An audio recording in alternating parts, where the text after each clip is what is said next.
Hello friends, we are once again driving on the roads of Trinidad, an island in the Caribbean, and this vehicle, the blue one, and the excavator in front of it are driving so slow that you saw that white vehicle earlier on just decide to overtake them.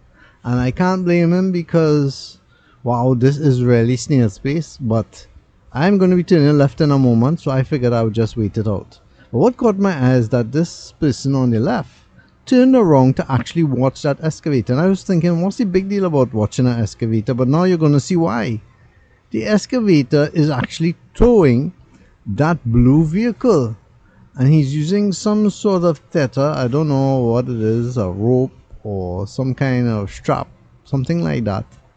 Now, I don't know the legalities of an excavator pulling a blue vehicle on public roads, but I just thought it was interesting.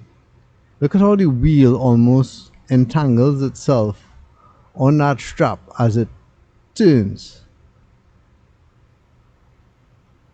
Only in Trinidad would you see something like this.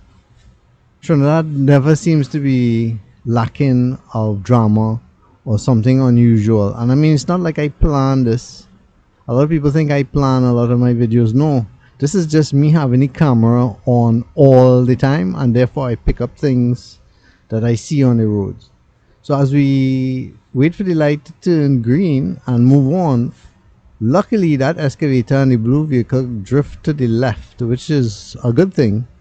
And in so doing, you will get a better picture of how that excavator is pulling that blue car. Tell me in the comments, what do you think? Anything wrong with this? Do you think this shouldn't be allowed?